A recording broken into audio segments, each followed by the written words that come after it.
Good afternoon. First of all, I'm sorry I didn't keep time. I said I would be here some minutes to noon, but there were logistics. I have some directions to give. All right. I want to start with one case. I have information about it. There's a miscellaneous application that's already been filed, and this involves the girls, The girls. Please create space for them.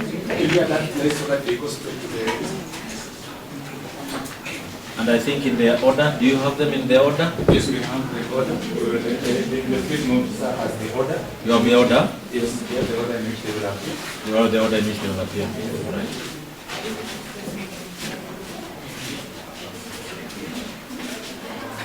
Are you? Kindly arrange them as per the... Arrange them as per your list with the correct names. Don't call it out, just arrange them the way you know them. Do not mention their names. So that number one is on this side.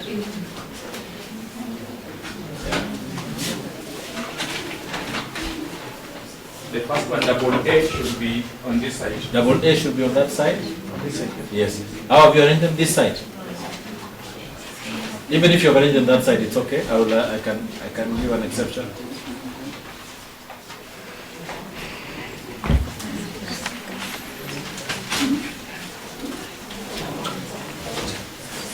Are these your officers? These are the officers from the chief. Oh yeah, because I know one, so I can identify one. All right, just arrange them in the order in which they appear.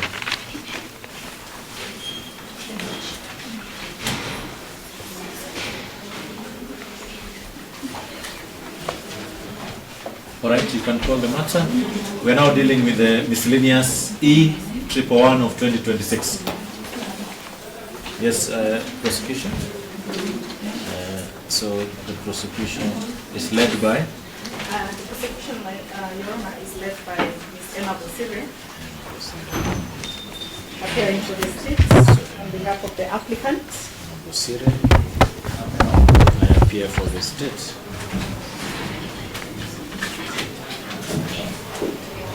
We will arrange ya kutosha alongside. Your Honor, I'm appearing alongside Ms. Emma Okok. Kindly clear there when you are done. The court is already in process. Emma Okok. Okok. Yes, Your Honor. And Ms. Josephine Maura. And your resident prosecutor. And my very own Joseph. Yes, Your Honor.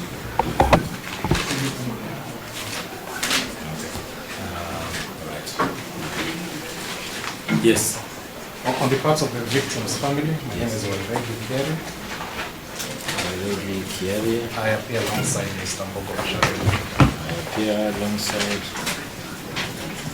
Mbogo Masharia. Yes.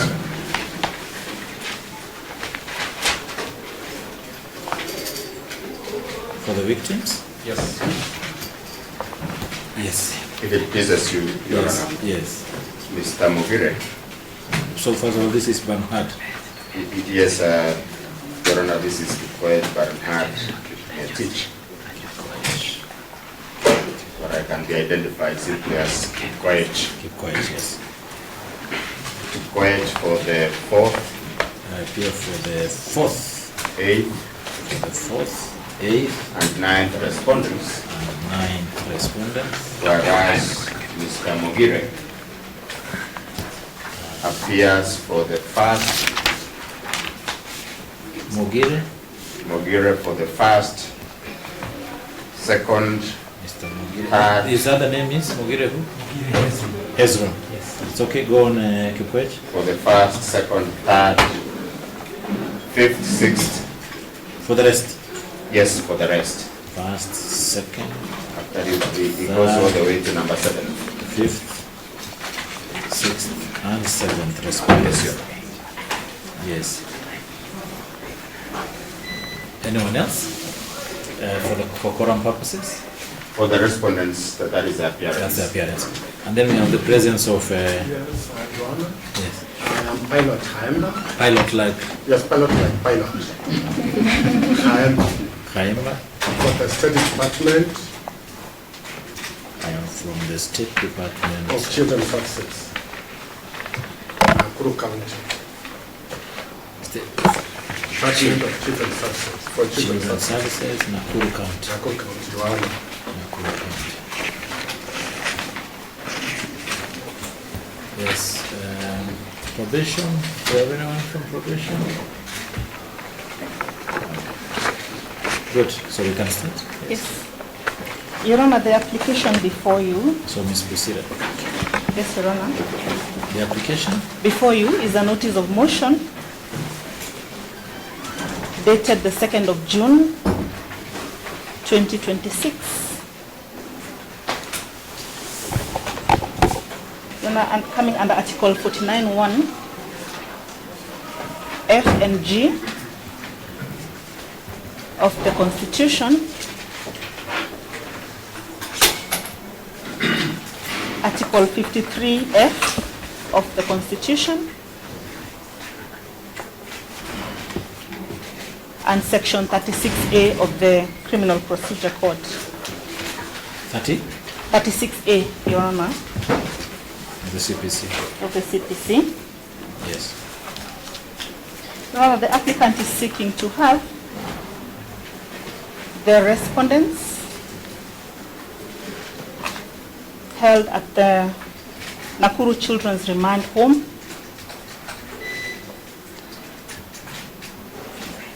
to enable the DCI conclude investigations. Nakuru Children's. Remand Home.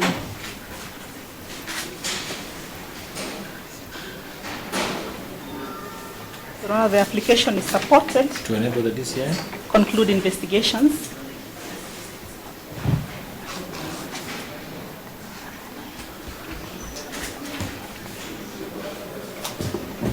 Go on. Your Honor, the application is supported by the affidavit sworn by Chief Inspector Peter Kamau, also dated the 2nd of June, 2026. Yes. Your Honor, the applicant is undertaking investigations relating to offenses of murder and arson to establish the roles played by the respondents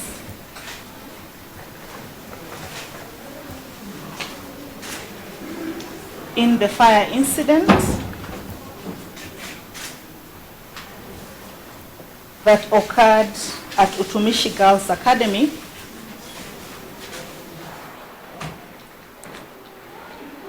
on the night of the 27th to the 28th of May, 2026.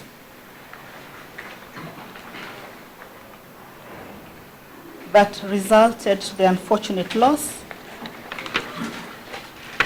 of 16 students.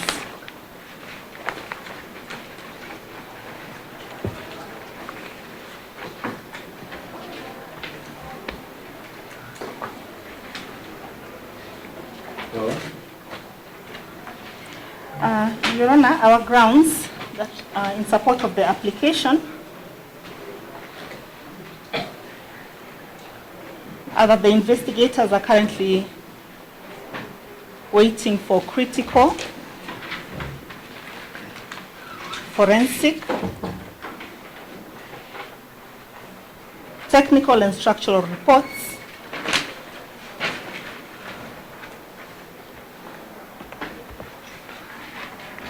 from various government agencies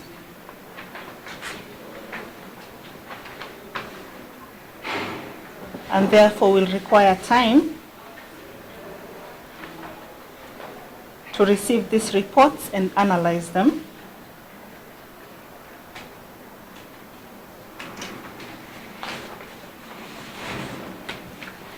Secondly, Your Honor, following this incident, the school was closed indefinitely and the students released to their parents.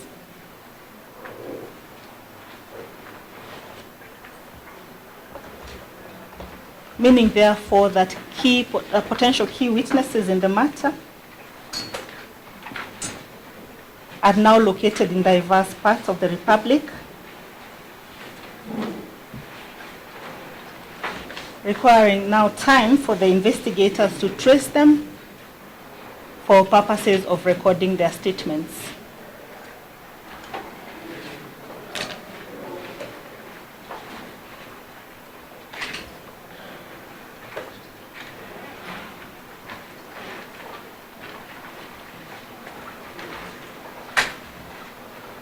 Thirdly, Your Honor,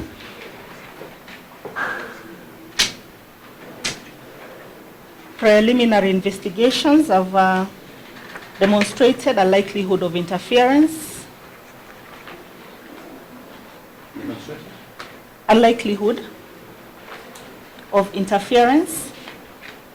with the ongoing investigations by the respondents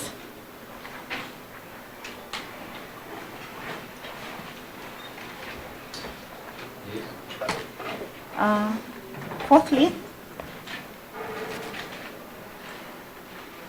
the respondents are facing serious offenses,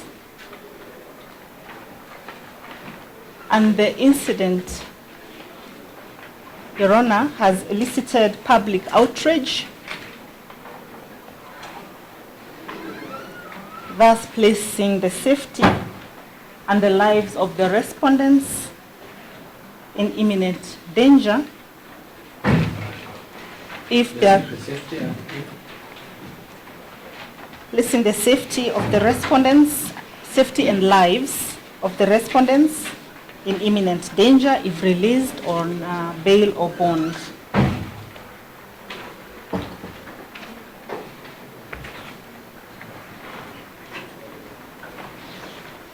Your Honor, the prosecution is alive to the provisions of Article 53F of the Constitution that provides that a child should not be detained except as a measure of last resort.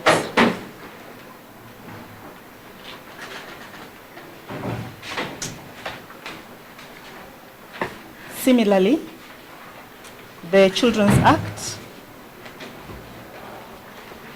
provides for consideration of the best interest of the child.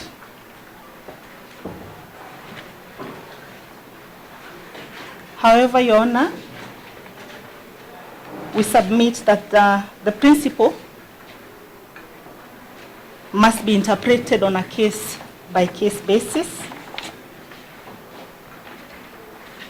And in this instance, the safety and security of the respondents is key, especially after the release of the CCTV footage. Security of the respondents, especially after the release of the CCTV footage of the incident going viral, as I may say.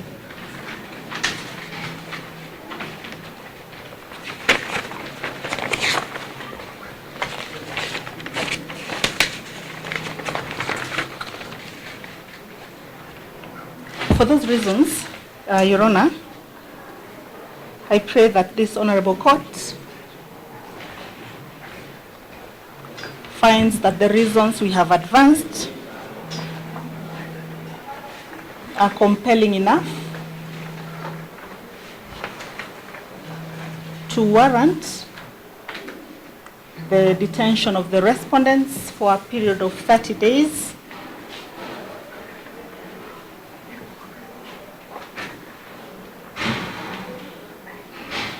at the Nakuru Children's Remand Home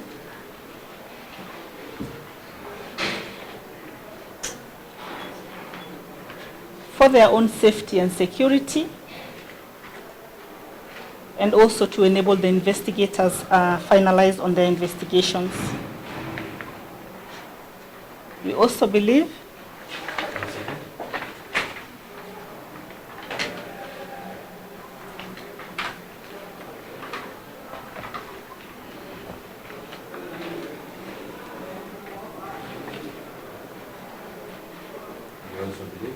that it is in the interest of justice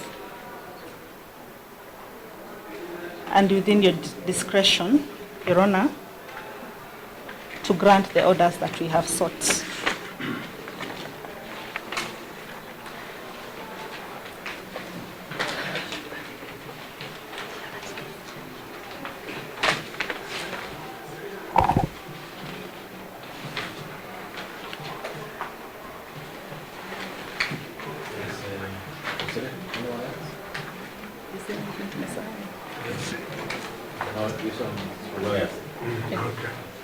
Maybe advocate for victims.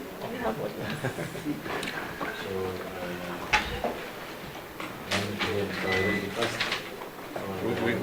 We can be guided. We can hear you first. Fair enough. Let's Mr. Coach, let's hear him first as well. So when you're responding, you can respond to both. We agree fully. We stand guided. We think that is the way to go. That's the way to go. You can hear victims as well, then now you can respond also. Thank you, Your Honor. Go on, sorry. Fair enough. Your Honor, on behalf of the victim's family, we equally are in support of the application dated 2nd day of June 2026.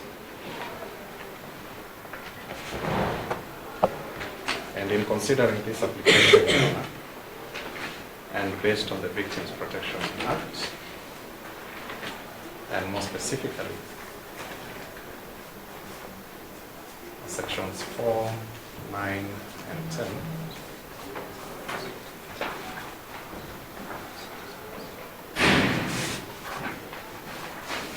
we urge the Honorable Court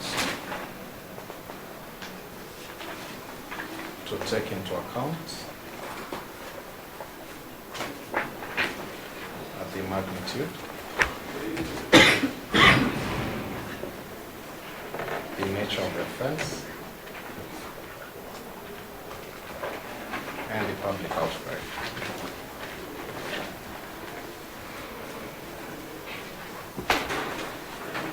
In balancing the rights of the suspects before you,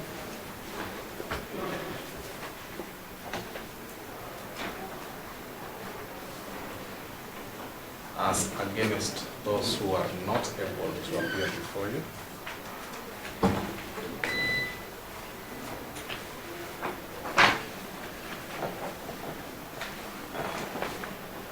we urge the courts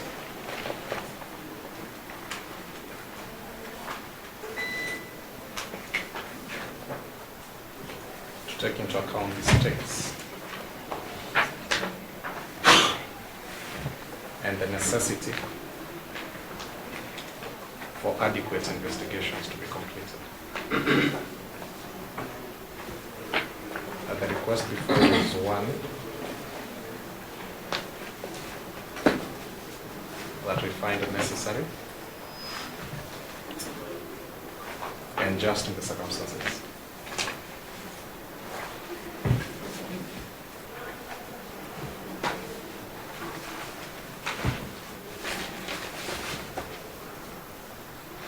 And lastly, Your Honor, wish to highlight the prejudice.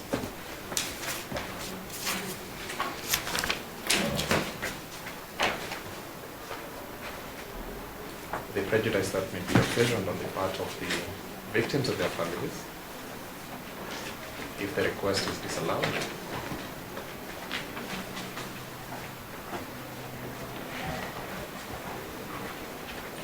This is a matter that needs closure.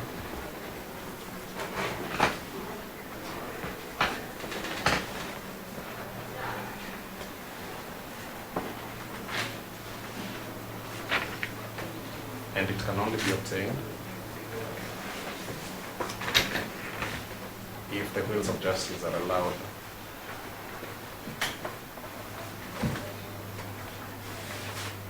to take their natural course of action.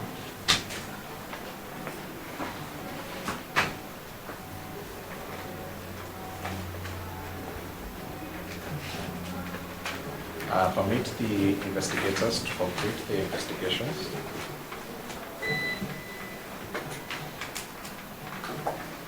Obtain any necessary information that may be required.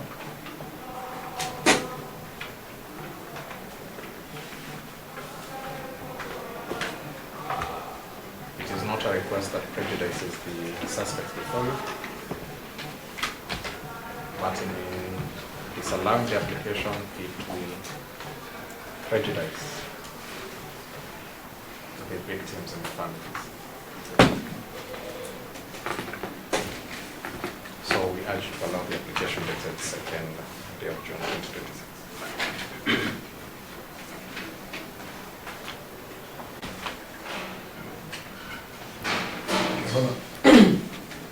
Just to address the submissions of my colleagues in the prosecution and my counterpart for the victim. Your Honor, we pray that you are guided by the provisions of Article 27, Article 28, and Article 50 of the Constitution of Article 27, 28, and 50 of the Constitution of Kenya 2010,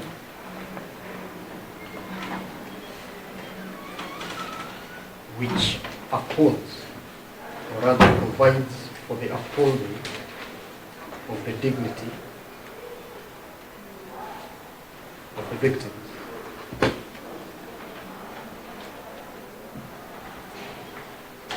Your Honor, the application before you is basically one that, if allowed, will not only uphold the dignity of the victims, but also be indicative of justice for the victims of the incident. That is the subject of this application. Your Honor, as we support the prayer for the granting of the 30 days holding, we also pray, Your Honor, that the victims, through their families, be made part of these investigations, such that every report, every action that is taken within this period that the court might grant be also made known to the victims. With that, Your Honor, we support the application.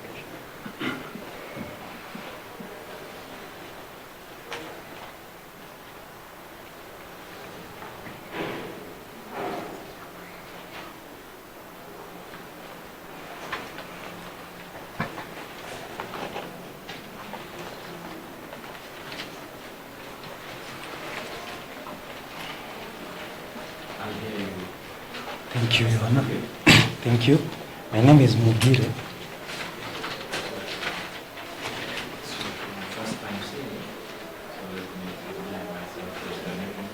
Yes. Yes, that's correct. I appear for the first, second, third, fifth, sixth, and seventh.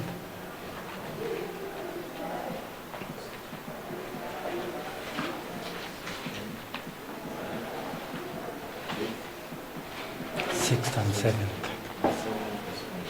Yes. Your Honor, we've seen the application dated 2nd of June 2026. And the starting point is that that application is opposed.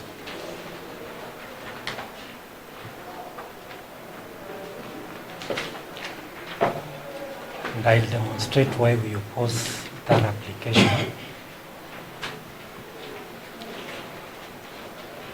Your Honor, the beginning point is Article 53F of the Constitution.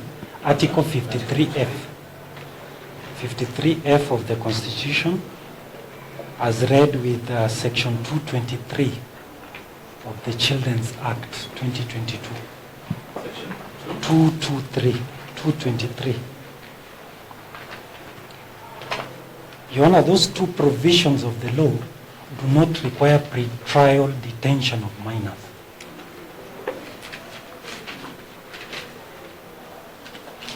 And when I read this application, Your Honor, it is actually ridiculous, because the prosecution is trying to ask you to violate those two particular provisions of the law. So as a starting point, this application does not disclose any compelling reasons. So you are saying on the starting point, it is ridiculous to violate Article 53F and Section 223 of the Children's Act. They are simply looking for pre-trial detention without any charges being preferred against the minors.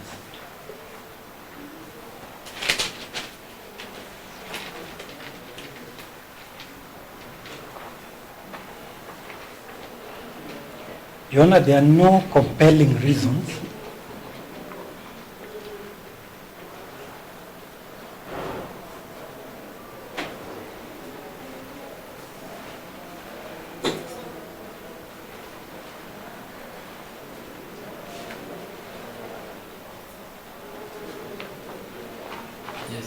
There are no compelling reasons which have been advanced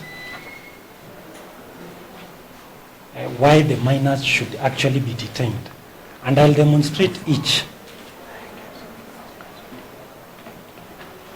So, number one, Your Honor, as you read this entire application, there is no allegation that minors are a flight risk. So at least that is ruled out.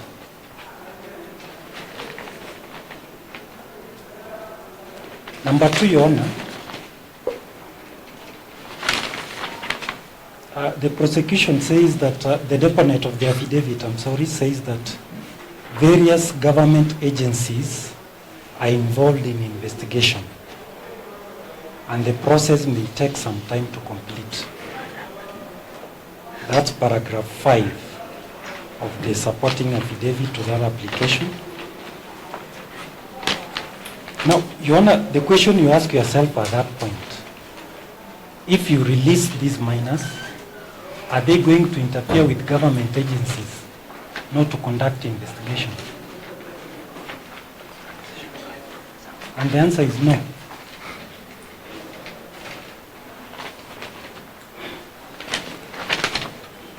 Your Honor, the potential witnesses in this particular matter, they could be adults, whether teachers or wherever.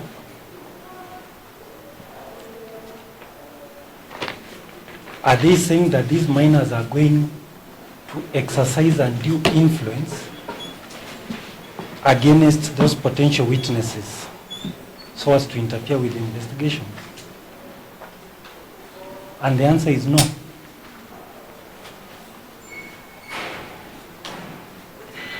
Number three, Your Honor, the application and the prosecution have indicated correctly that the school is closed indefinitely.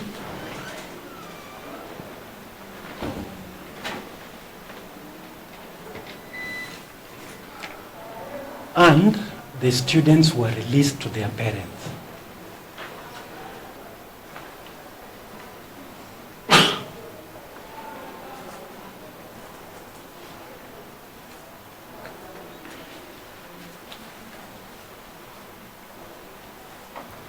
Your Yona, Utumishi is a school in Kenya with children from all over the country.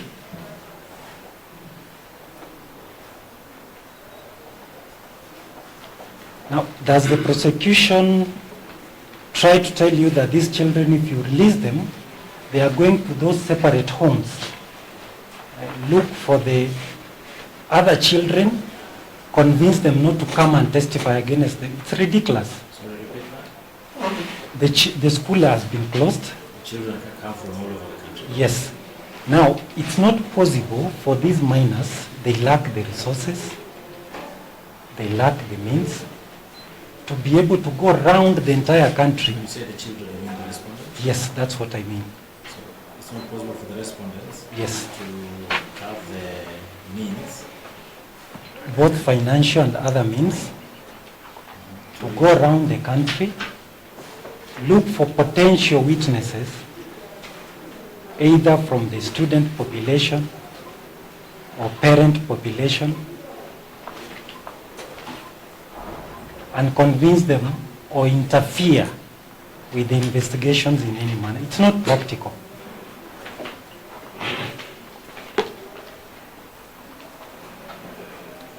Another reason in that application is that the matter has elicited public outrage.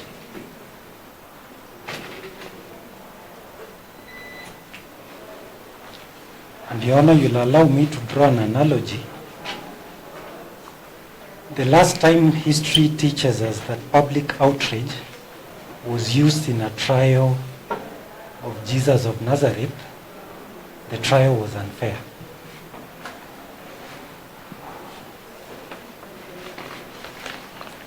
Because, Your Honor, what Pontius Pilate did, he saw his innocence, but nonetheless he washed his hands and said, if the man you want ndio nimewapatia, take him. It shows how fair it was. Therefore, Your Honor, public outrage cannot be a reason to violate the minor's rights.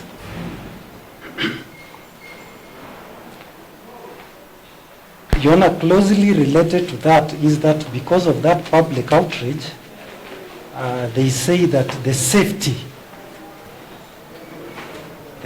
of the person, of the respondents, is in imminent danger.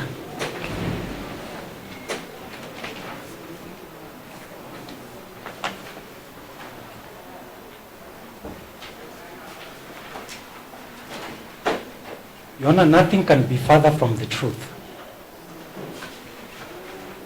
Even the court as we speak today has not looked at the minor, does not know who the respondents are. The police did a fantabulous job together with the Children's Department. The identities are not disclosed to the public.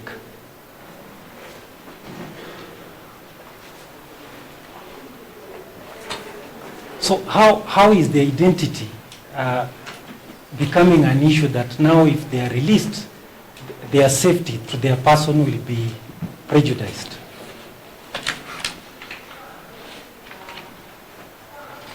Your Honor, that's a red herring to ensure that these minors' rights are actually violated.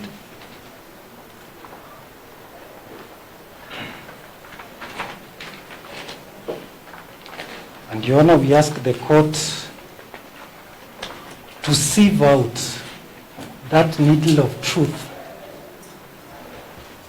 from this haystack of lies and obfuscation contained in this application together with the supporting affidavit.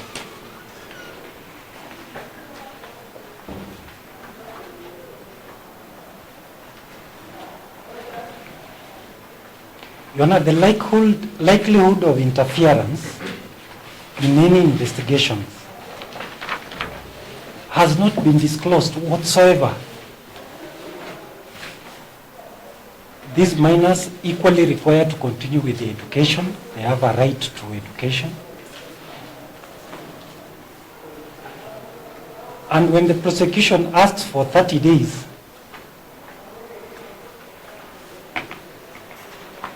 surely we are not in a banana republic. there is the rule of law.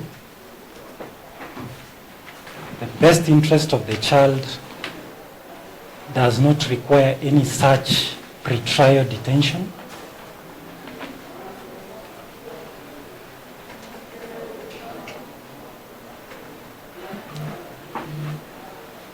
These children are not in a common place, even the other learners, whom the respondents can go and tell that, now let us interfere in the investigations in this manner. It's not possible.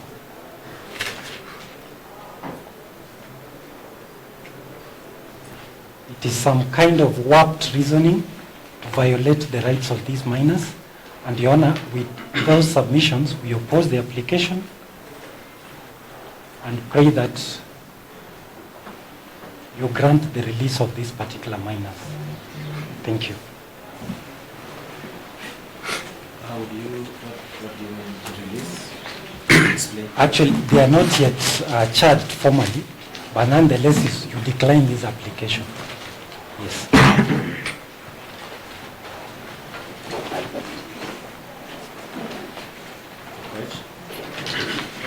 Your Honor, on behalf of the 4th, 8th, and 9 respondents, together with their parents, 4th, 8th, and 9th respondents, Your Honor, and their parents, we wish to stand in solidarity with the victims of this sad incident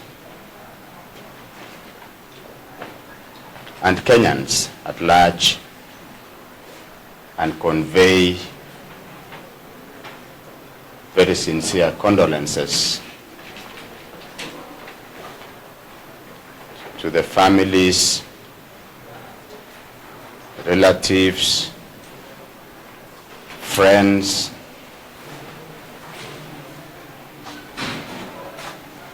and neighbors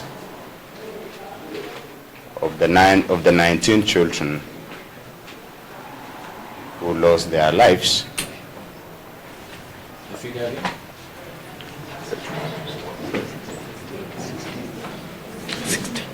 You have added 3 others. There were reports filtering in this morning because we are following that there could have been more deaths. So it's not a mistake. Yes, it's not a mistake. Of the 19 Children who may have lost their lives students. because of the inferno that raised the school, Your Honor. Go on. We also wish the many children who are undergoing treatment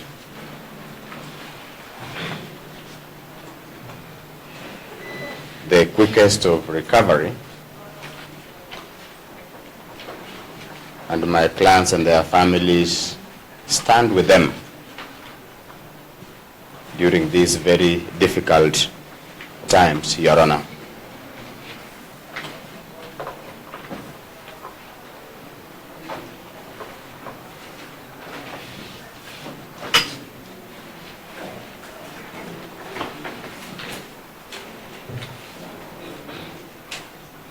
We similarly thank the court in the manner in which it has conducted these proceedings involving minors so far.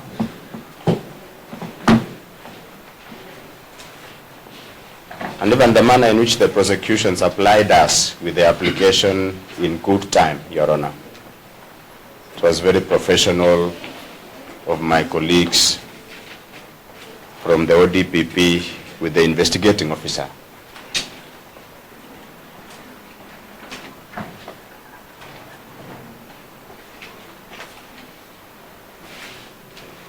So that if you permit me, Your Honor, I would now proceed to the meat of the matter.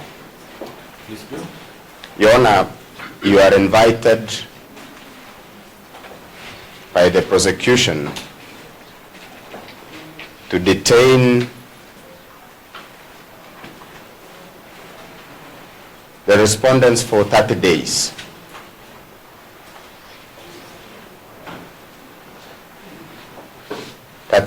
Your Honor, is about, is more than 4 weeks.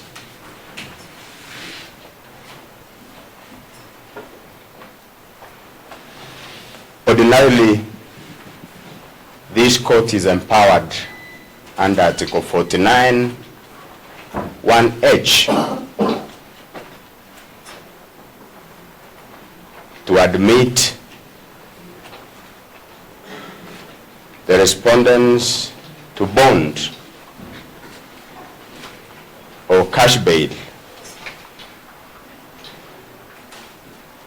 whether the investigations have been completed or not.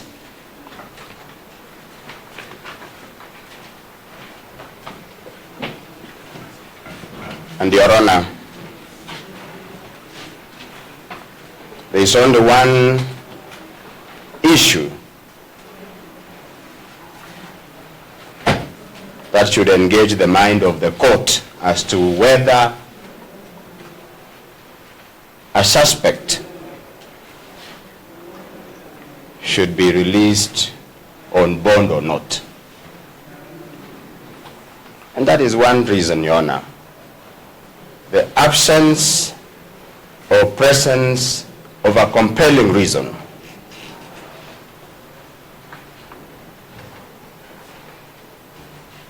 very amply,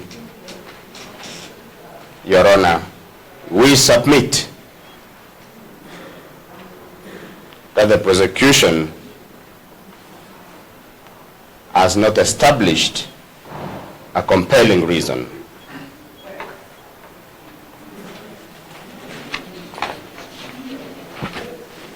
Your Honor,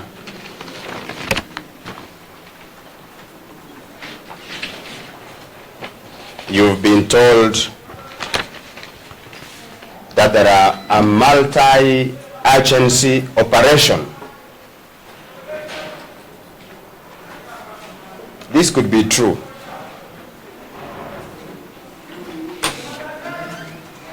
What Your Honor has not been informed sufficiently is what would be the role of these children in the ordinary operations of the DCI, for example.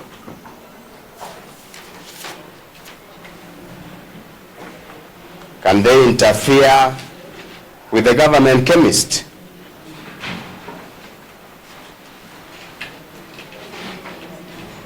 Can the children interfere with the Ministry of Public Works?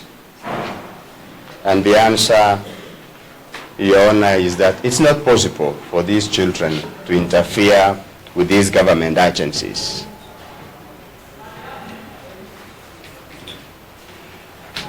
You were told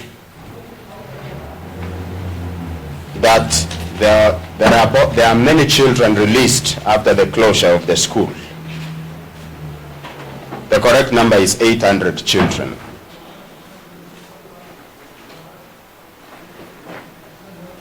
How can 9 children, Your Honor, shooting into the dark, because we don't know how many of them are witnesses, where they live in, where there are homes? Do these suspects have their contacts? Like my colleague Mr. Mogira said, that suggestion that these 9 suspects could interfere with 800 girls out there in Wajir, in Homa Bay, in Tiati, can be interfered with is not just a timid suggestion. It is a wishy-washy suggestion, Your Honor, and it will not derive a compelling reason.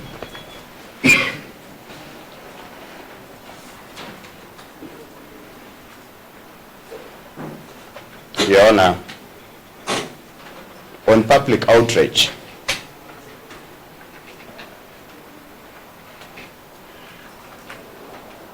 like Mr. Mugira said, the proper panaso, the right treatment for public outrage is the rule of law, constitutionalism, and due process.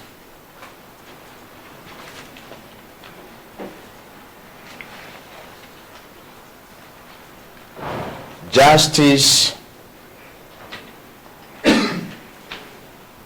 will not be served through pre-trial detention.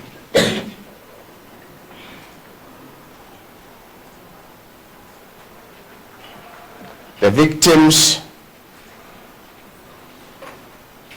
we respectfully submit, Your Honor, will not get justice through pre-charge detention of 30 days. What happens when they come after 30 days and say we are dropping 5, 6, or all of them?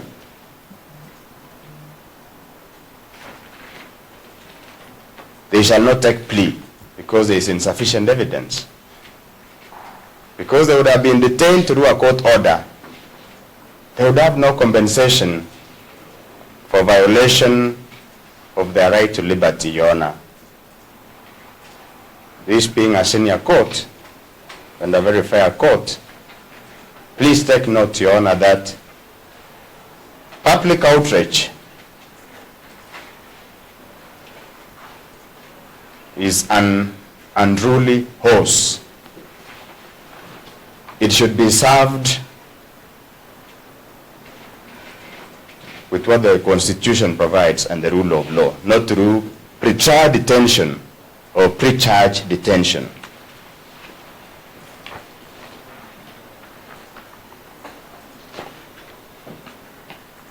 If you permit me, Your Honor, I will adumbrate my submissions with two decisions. I have shared, unfortunately I didn't bring hard copies, but I have shared one decision with Madam Okok through WhatsApp. This is a High Court decision which is reported. This is the case of, I've also shared with Mr. Wairegi, who has already read it, the case of Sudi Oscar Kipchumba versus Republic. Kenya Law Reports Electronic. And this is 2020, Your Honor. I can avail a copy after this. And Professor Joel Ngugi, as he then was considered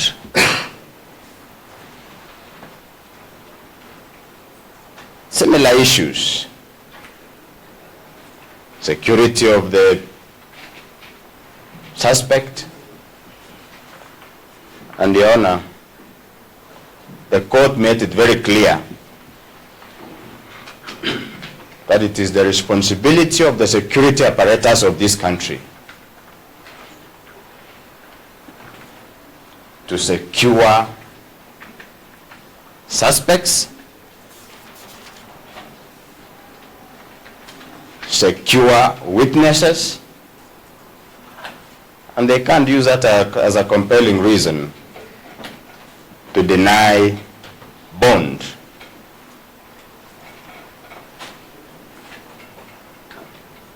I had already invited Your Honor to dismiss the wishy-washy application on interference with witnesses. This issue also of suspects being harmed by undisclosed members of the public is not a compelling reason. In any event,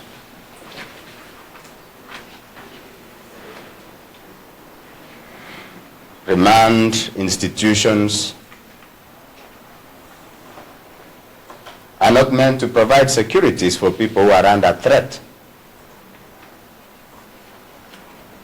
They hold people who are going to do trial. The suspects here are not going to do trial. Investigations have not been completed. It's only the IO who thinks that they might go through the process of trial for murder and or arson. Is therefore, Your Honor,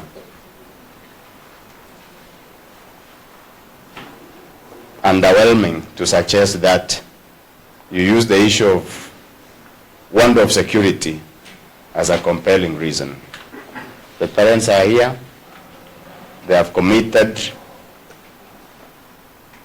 to take care of their children as parents, involve counselors where necessary, and ensure they are in court as and when required.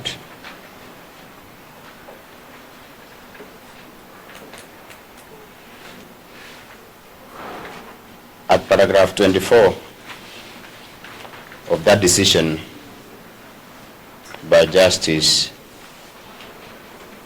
Joel Mwaura Ngoge, JRC, then was, Your Honor, the court held that, I know Your Honor is studious and you would have an occasion to go through this.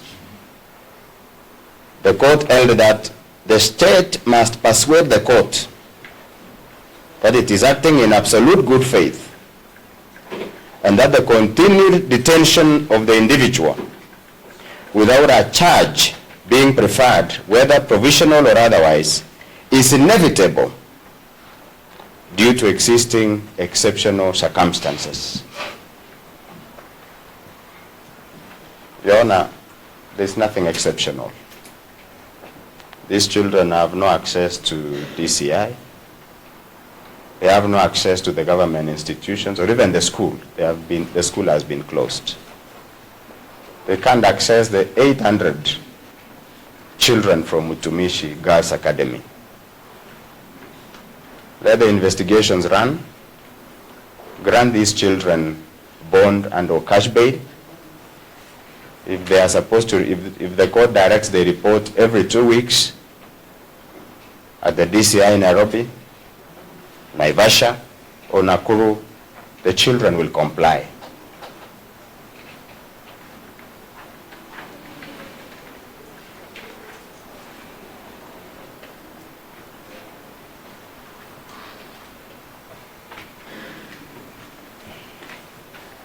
Paragraph P, again, Your Honor, of that, paragraph P, clause B of paragraph 24, your brother, Justice Ngugi, said that the state must demonstrate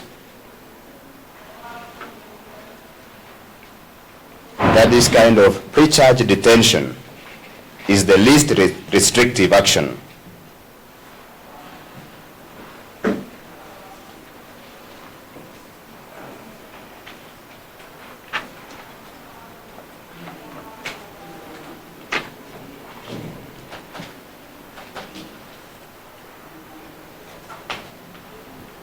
Your Honor, you will have an occasion to look at this decision. I know you've read this decision at your level severally, and I would not want to rehash what the High Court said. That was Oscar Sudi, an ordinary, a member of Parliament and an adult. When you look at Article 53, F of the Constitution, the options for detention now become very, very limited. There has to be an idiosyncratic reason, a very unique reason. None has been demonstrated, Your Honor.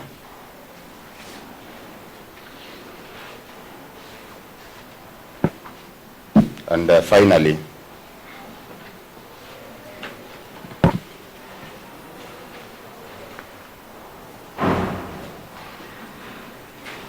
Your Honor, Section 4 of the Children's Act, which adopts the United Nations Convention on the Rights of the Child, guides this court to consider the best interests and welfare of the child, even under such circumstances. And in fact, Your Honor, under sections 186 and 187 of the Children's Act, which are very familiar to this court, detention of a child should be the last resort.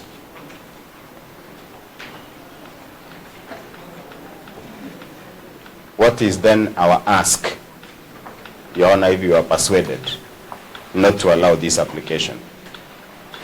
Our ask as respondents and parents, Your Honor, is that you strike a balance. Please admit these children to bond on such reasonable terms, Your Honor, as you may deem fit. The parents and the children will not interfere. They will not reach out to any other child or parent from Utumishi Girls Academy. They are willing to present themselves as and when required in any police station, as this honorable court may direct. And if push comes to shove and they have to take plea, because that is the ultimate station in criminal proceedings, they are more than willing, Your Honor, to attend court and comply with such directions and orders as the court may direct. Your Honor, please decline this invitation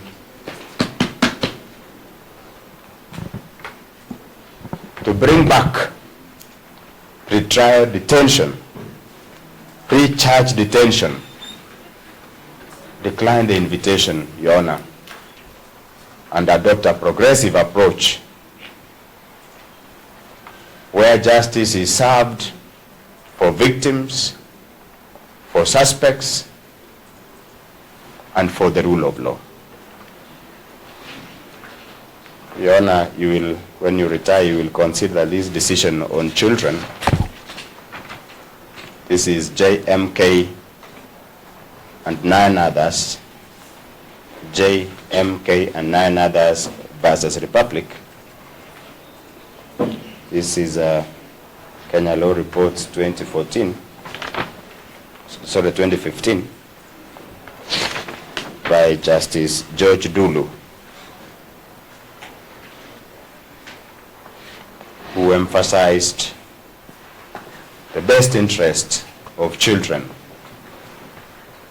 not just to grant bond, but to even review bond terms where children are struggling to meet the stringent bond terms as may be granted by court. Respectfully submitted, Your Honor. This is the decision. I have a hard copy. Yes, Your Honor, that is a court will have to do a matter. Your Honor, sometimes I must allow me to make an observation that whenever I have the opportunity to represent my man, one Kikoich, he never stops to amaze me, especially when it comes to the issue of massaging the ego. I don't know whether it's good to refer me to one Kikoich, Your Honor. I think one is a little bit demeaning. Maybe you should call it for another answer. Just want to praise you. Focus on the... Yeah. I stand guided. I stand guided. But if is your senior, he has actually... I have addressed him as senior. And also was trying to praise you. Yeah. When it comes to massaging the ego of those he wants to address, he never misses the point. No. Let's just focus on what you for us. Yes. And And appears you two have. yeah, we do a good one. We know each other. Yeah. Good friends. So, Your Honor, we'd like to make a rejoinder in the matter as follows. First and foremost, that you have been made to refer to Article 53F, as well as Section 223, and Section 4 of the Children's Act. On those, yes, Your Honor. 53F is of the Constitution. Section 223 of Children's Act and Section 4 of the Children's Act.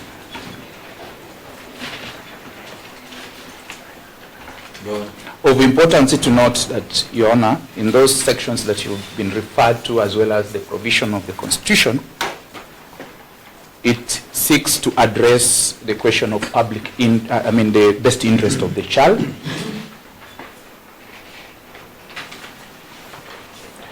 which the defense, in their response to the application before you, they have sought to invite you to look at this application as being one that does not consider the best interest of the child, and therefore the respondents before you.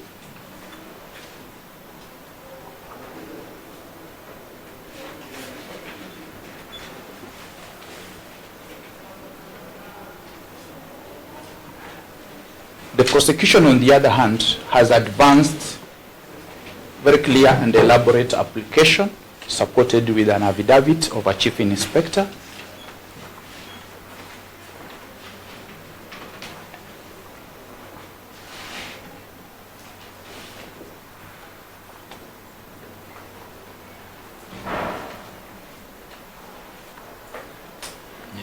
to indicate and demonstrate clearly before this honorable court that the best interest of the child and the respondents for this particular case cannot be overemphasized, if not as it is contained in the application before you.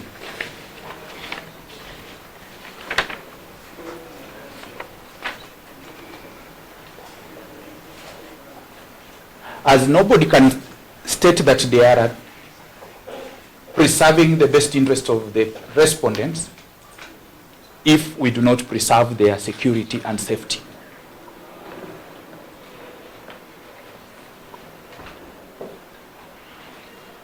And Your Honor, it's now in commonplace that best interest of the child may not be necessarily what interests the child.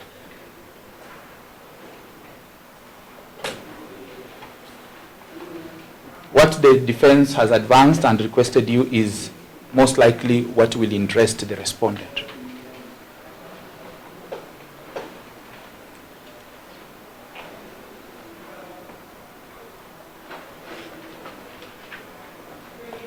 You've been also, Your Honor, invited to consider the fact that the prosecution has not advanced any compelling reason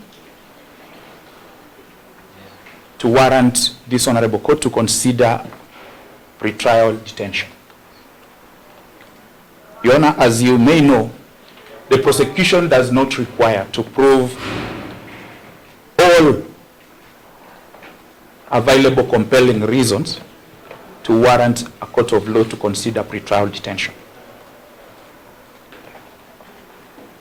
Your Honor, compelling reasons have been laid down by various decisions of superior courts.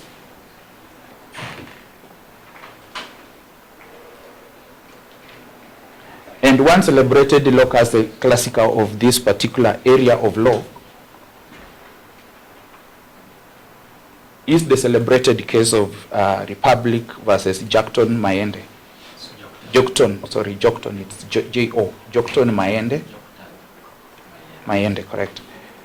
Your Honor, where the court clearly listed the compelling reasons, yes, it's 2012 for the citation, where the court listed compelling reasons that the state can advance. Your Honor, with tremendous respect, I think what my learned friend could do is only refer you to the decision because they are in Kenya law reports, but he can't highlight at this juncture. We have already responded. Yes. I agree because you will not have the opportunity to distinguish. But Is it not incidental, Your Honor, because they raised the question of compelling reason, and this is contained in the application? Let me hear him and then see whether because you raised the issue of whether you and Mr. both raised the issue of whether they are compelling reason. And actually, Your Honor, maybe to assist. The only consideration I need to make is whether there is compelling reason, which I agree with you fully. That is the constitutional threshold. I stand by this. So now that he's raising it, and he has brought in the case of Dr. Mind, I know why he's bringing it, because on several occasions I have had to deal with these matters before me here, and it's because in Dr. Mind they lay down what juridically would be compelling reason. You can actually Google it as we are going on, so that if there is a point where you may need to clarify, because the mere existence of case law does not necessarily mean that the application is allowed. It's just reflecting on what has been decided. Much obliged. I was only of the view that he would just refer to the decision without going back to the facts. Not the facts. He may need to highlight what that decision is about. I think I cannot stop him from that because you raised the issue of compelling reason. I stand by that. Okay, thank you. Okay, proceed. Thank you, Your Honor, for that clarification. Yes. And in this decision, Your Honor, the court listed a number of compelling reasons, and what interests to me in the matter is the fact that the court addressed the question of the security and safety of the respondent.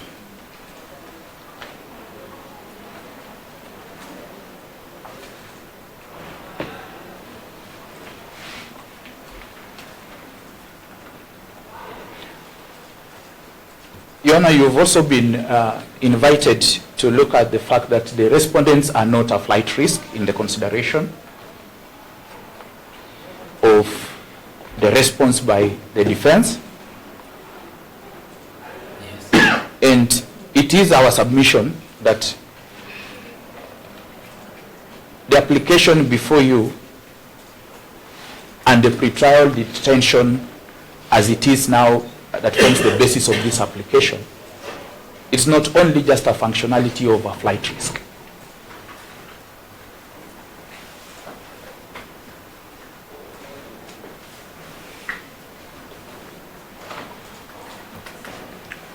In addressing the question of interference of witnesses, the defense has also invited you to the fact that the respondents have no means or ability to be able to interfere with witnesses.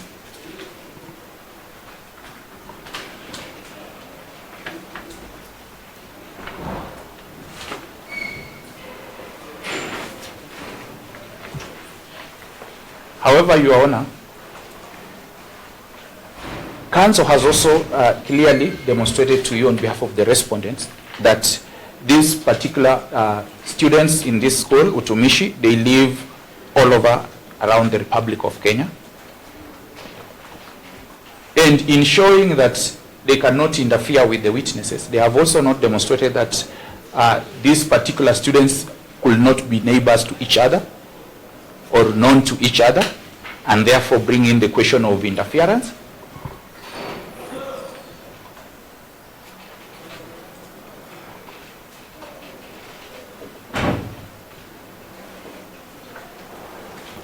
The question of public outrage, Your Honor, the question of public outrage goes hand in hand with the safety. Goes hand in hand with the safety of the respondents.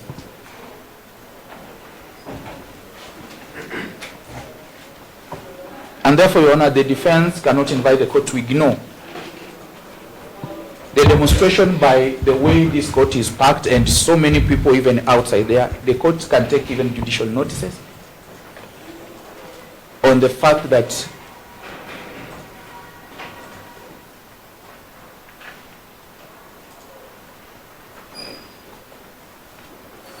there is a clear public outcry that cannot be ignored just because during the trial of Jesus it was wrong and it led to a wrong finding. I don't know which tribunal sat on that.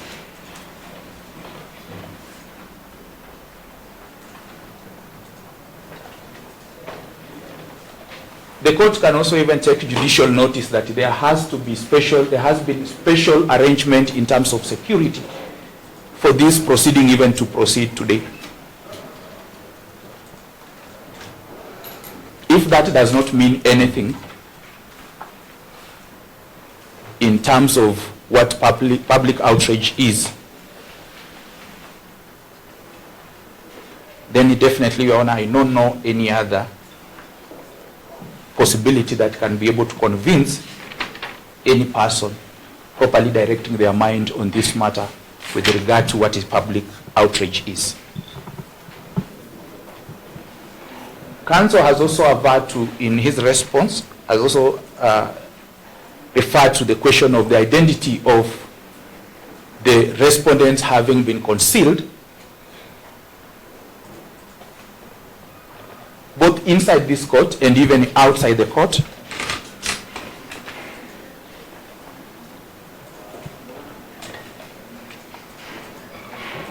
And the reason the identities have been concealed before this court is known because it's a matter of public policy and the law that the identity of the minors appearing before court must be concealed.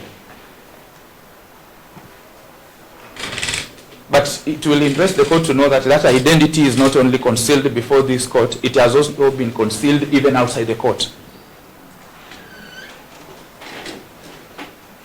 And what counsels have not addressed you in their opposition to this application is that the reason for concealing the identity of the respondents outside this court,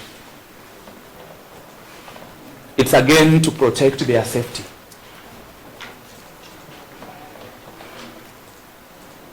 Yes. You've also been invited to look at what will be the role of the respondents in terms of the pendency of the investigation that the investigating officer is undertaking. And according to the defense, you've been informed that they have absolutely no role. That again, Your Honor, cannot be far from the truth. But then if the court is invited to take that approach, then the court will be invited to take a narrow approach instead of taking a holistic approach of the entire matter, which does not just rotate around the role or the involvement of the respondents before you in the pendency of the investigations. In the case of Oscar Sudi, which you've been invited to look at when you retire to consider this matter,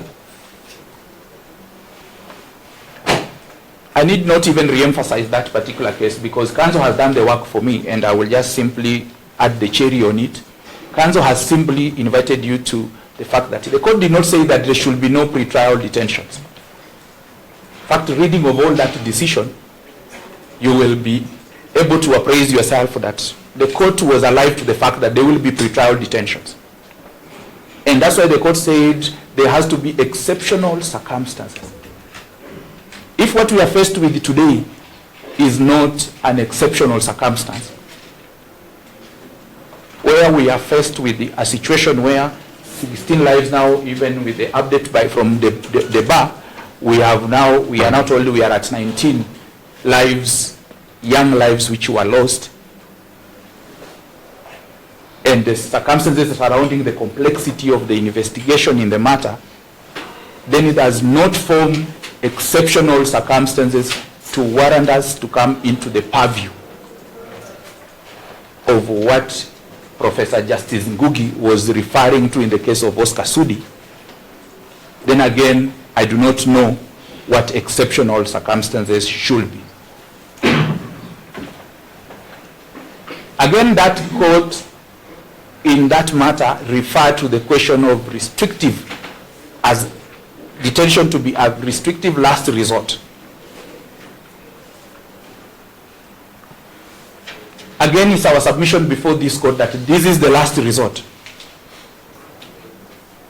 Going by the facts and the grounds that have been laid down in the application by the investigating officer, we on the side of prosecution, we do submit that we have no other option.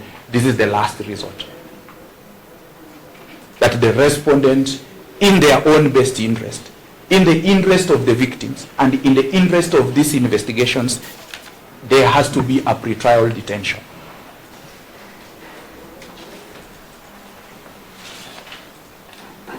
Is that pretrial detention in the best interest of the minors? Yes, it's in the best interest of the minors, Your Honor. We are not saying these minors be taken to a GK prison. We are saying they be taken to a remand home. Were the remand homes created for adults? The answer is no. They were created for children who are in conflict with the law, such as the respondents before you, as a last resort. Which again, Your Honor, we have submitted. This is the last resort, allegedly.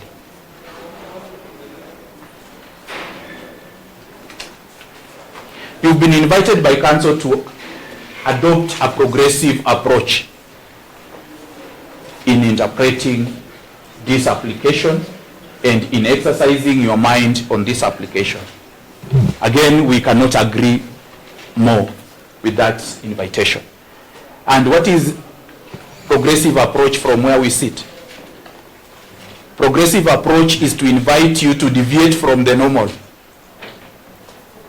And how do you deviate from the normal? The normal will be what counsel had submitted to earlier, that you decline this application, or you go by the approach advanced by my learned senior again, Kipkoech, which I believe is drawn from the Solomonic wisdom of the split the child into two, so that both mothers can have something, where he has invited you in the event that we convince you, then give them bail and release them on bond. We insist that the best interest of these respondents will not be served by them being admitted on bond, independence of these investigations. For those many remarks, Your Honor, we do submit that this application finds favor before this honorable court and be allowed as it is. I may allow my colleagues, if they have any other thing that they may need to add in terms of rejoinder, what I may be have left. The rejoinder? None? It appears we have none, Your Honor.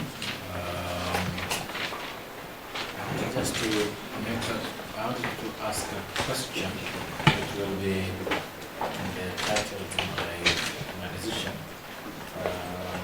I do not know whether I'll be provided with, for my eyes only, details of the ages, the respective respondents, their ages. I would want to be provided that so that as I retire to make my ruling, I'm aware about the ages. There was no submission with respect to the ages of the respondents, and I do not want to make them stand to tell me when they were born. But do you have Peter Kamau, which is you? Do you have the specific birth certificates or proof of birth, proof of ages? Yes. You have all the proof of ages? CPS and The children department. So we have the ages.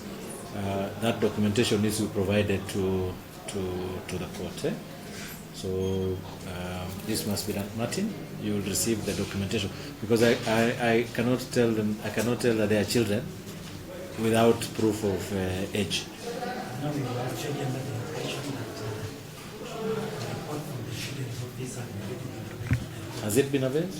Is there a report that has been brought? Eh? It ought to have gone. No. That is usually under different circumstances. Because there are too many eyes. Usually, I would ask the respondents if how old they are and if there is any proof. But now you see, if I do that, then I'll be infringing. I'll be going against my own regulations here, right? So, Khaimba, tuko na hizo documents. Yes. So, what you do, please avail them to Martin. Martin is my court assistant. So avail them so that then it can be of use to me, right? I intend to make this ruling as fast as possible, so I'll make it tomorrow at 2 p.m. Tomorrow at 2 p.m. Where do we hold them today? Where they have come from? Yes, I do not know where they have come from, but where they have come from, and I'm sure Mr. Kikwech, we are certain now that with the children's office that they are in good hands, that there is no possibility of being held with others. That is what we are fighting for, because I come from Nakuru and I know what they are talking about Nakuru children. No, it's not about Nakuru children. So where they have come from today. That is in order. One request, Your Honor, that I would make is I be allowed to access the 3 respondents that I represent. Let me inquire. Is there any objection to that? Is there any objection to the council accessing the children? Let me get it from both the IO or the IO. Any objection from or the PP first? You have no objection. Only the council, eh? For the council. Council, you can access. Council, you will be able to access, and through Mr. Nyuguto. Mr. Nyuguto is here together with Chief Inspector Kamau. Thank you. So you both have access. I'm actually going to put that on record. Thank you. Okay. So that now I'll deliver ruling at 2 p.m. tomorrow. 2 p.m. Okay. Okay. I'll deliver it. It will be physical because they must appear in court. All right. Or do you want us to do it online? Okay. So we do it in person. All right. So further, so Kikwech, I seek order that council be allowed access respondents. So Ms. Bosire, no objection.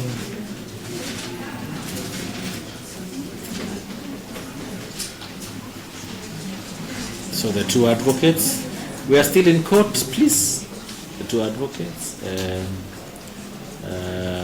will for the respondents will have access to their clients, and then we give ruling at 2 p.m. on 3rd of June 2026. All right. And I think we are done. Now, I would like that we clear the court, all right? So that I am still having other matters. The media has no problem if you can start reporting about tuko na please pombe tuko na please pombe na nini. We have our usual business here in Naivasha still going on. All right. So maybe Honor, we take a 5 minutes break. We take a reorganization of the court. Okay, so we can reorganize the court. That's okay. Martin, you put those documents here and then bring the file upstairs. All right.